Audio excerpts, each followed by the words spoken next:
আসসালামু আলাইকুম রহমতুল্লাহ বারাকাত। সাম্প্রতিক সময়ে যে বিষয়টি আমরা লক্ষ্য করছি যে সংবিধান পরিবর্তন, পরিমার্জিত সংস্কার, এই সমস্ত বিষয় নিয়ে দেশে বিরাট একটি হট্টগোল শুরু হয়েছে। দেখুন, আমরা কিন্তু হা ভোটে ভোট দিয়েছি। আমি নিজে হা ভোটে ভোট দিয়েছি। এমনকি বিএনপি চেয়ারপারসন, আমাদের প্রধানমন্ত্রী, ওনার নির্দেশনা ছিল আমরা যাতে হা ভোটে ভোট দিই। হা ভোট সরকার দলের চাইতে প্রায় দ্বিগুণ ভোটে জয়যুক্ত হয়েছে।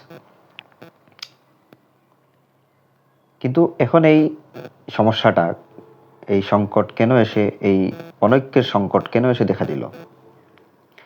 কেন এখন বলা হচ্ছে যে দুই ভাগে বিভক্ত হয়ে সরকার দল একরকম কথা বলছেন এবং বিরোধী দল অন্যরকম কথা বলছেন? এর পেছনে বহু রহস্য পড়ে আছে। আপনাদেরকে একটা কথা বলি, আমি ব্যক্তিগতভাবে বাংলাদেশকে যদিও স্বাধীন রাষ্ট্র, কিন্তু আমরা আসলেই কি স্বাধীন? আমরা কি এখনো পরাধীনতার মধ্যে নাই? আপনি গভীরভাবে চিন্তা করবেন, গভীরভাবে চিন্তা করলে আপনি অনেক জিনিস উপলব্ধি করতে পারবেন। এদেশে আপনি আজীবন বিরোধী দল থেকে যান, আপনি যদি আজীবন বিরোধী, ওই গত কয়েকদিন আগে একজন মানুষকে বলতে শুনলাম যে তিনি বলতেছেন আমি আজীবন বিরোধী দল। কেন?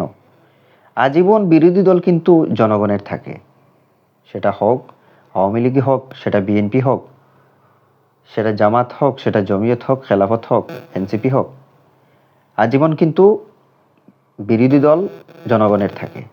কিন্তু যখনই সে বিরোধী দল সরকার দলে পৌঁছাবে, তখন কিন্তু তাদেরকে এই ৭২-এর সংবিধান বলেন আর যে কোনো সংবিধান বলেন, তাদেরকে কিন্তু চাপে ফেলে রাখা হয়। তারা কিন্তু চাপে পড়ে। সরকার এই দেশের জনগণকে চালাতে হলে অন্যভাবে করে চালাতে হয়। এদেশের জনগণের পালস বুঝে এদেশের জনগণকে চালানো যায় না। আমি একটা কথা বলি আপনাকে, যদি বলেন যে বাংলাদেশের জনগণকে যে আগামীকাল থেকে ইরান যুদ্ধের কারণে আমাদের তেল সংকট দেখা দেবে, 1 মাসের রিজার্ভ আছে আমাদের, তারপরে পরের দিন পাম্পে যে পরিমাণ না তেল বিক্রি হয় তার চাইতে 1000 গুণ তেল বিক্রি বেড়ে যাবে, আপনি কাকে চালাবেন? বাঙালি জাতিকে? বাঙালি জাতিকে চালানো এত সহজ নয়। বাঙালি জাতিকে চালাতে হলে এই ৭২-এর সংবিধান দিয়েই চালাতে হয়। তাহলে বলবেন বিরোধী দল কেন ৭২-এর সংবিধানের বিরোধিতা করে? বা কারণ জনগণকে নিজেদের প্রতি কনভিন্স করার জন্য, নিজেদের প্রতি টানার জন্য কিন্তু এই কথাগুলো বলতে হয়, বাধ্য হয়েই বলতে হয়।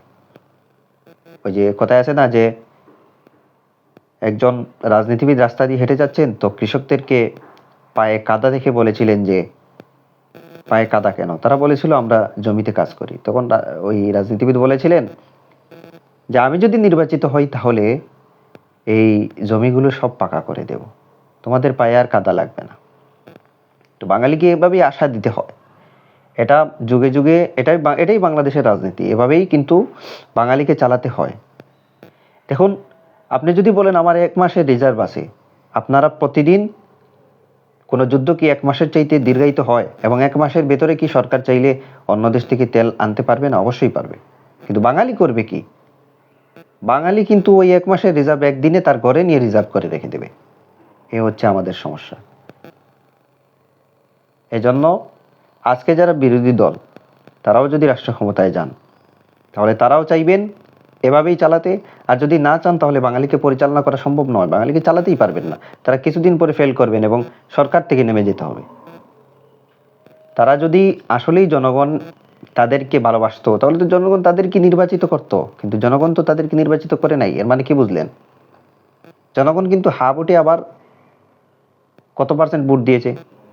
হা ভোটে কিন্তু প্রচুর ভোট দিয়েছে, কিন্তু সরকার দলে আসতে দেয় নাই।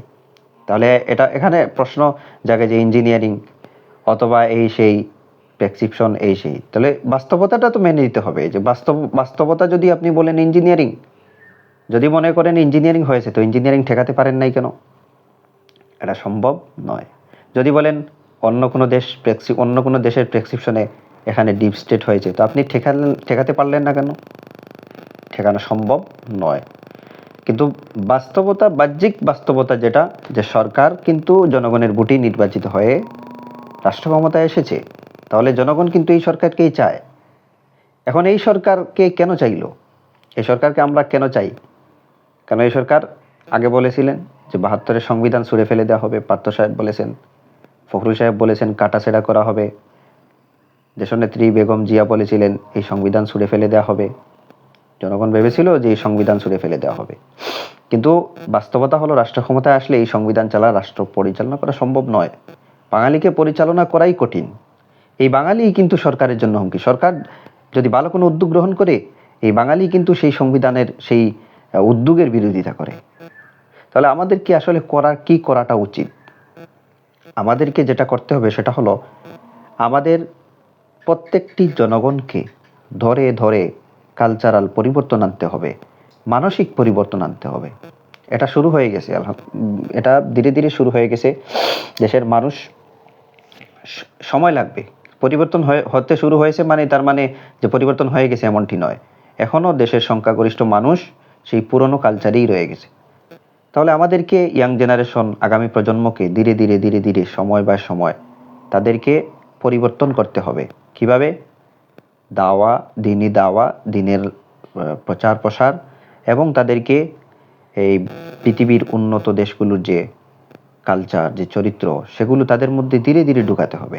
একটি জাতি ধ্বংস হয়ে যাওয়ার পরে তাদের সভ্যতাকে পরিপূর্ণভাবে পরিবর্তন করতে হলে 200 বছরের প্রয়োজন হয়। 200 বছরে একটি জাতির কিন্তু পরিবর্তন আসে। আমাদের স্বাধীনতার কত বছরই হয়েছে, ব্রিটিশরা আমাদেরকে ছেড়ে গেছে কত বছরই হয়েছে, অথচ ব্রিটিশ পূর্ববর্তী এই বাংলাদেশ ছিল একটি সম্ভ্রান্ত দেশ নয়, তখন তো দেশ ছিল না, সম্ভ্রান্ত একটি জাতি ছিল এই বাঙালিরা। কিন্তু সেই এত সম্ভ্রান্ত একটি জাতি চুর সেচ্চরে পরিবর্তন হলো কিভাবে?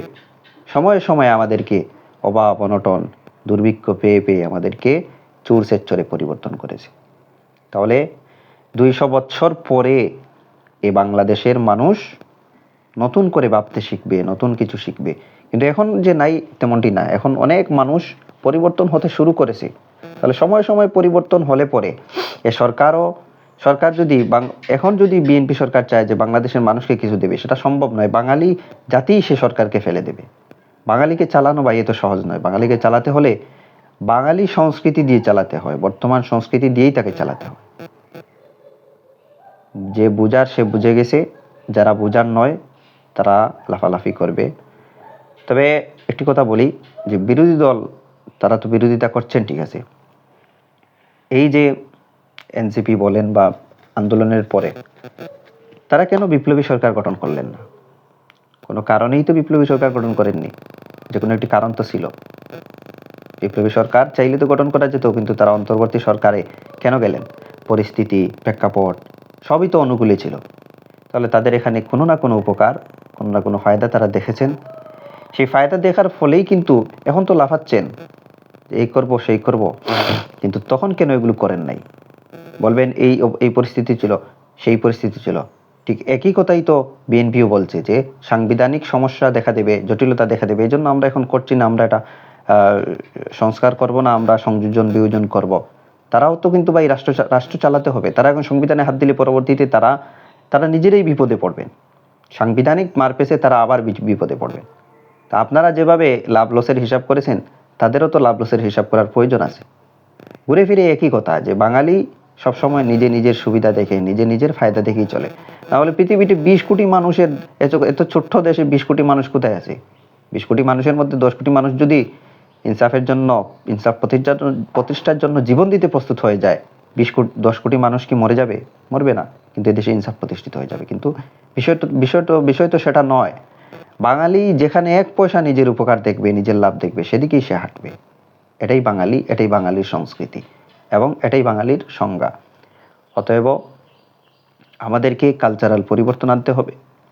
প্রত্যেক মানুষকে ধরে ধরে বোঝাতে হবে, আমাকে এটা করতে হবে, আমাদেরকে এগুলো পরিহার করতে হবে, আমাদেরকে সভ্য জাতিতে পরিণত হতে হবে, এবং নিজের চাইতে অন্যকে প্রাধান্য দিতে হবে। যতদিন আমরা নিজের চাইতে অন্যকে প্রাধান্য দিতে না শিখব, ততদিন এই সংবিধান পরিবর্তন করেই বাকি হবে, আর সংবিধান রেখে দিলেই বাকি হবে।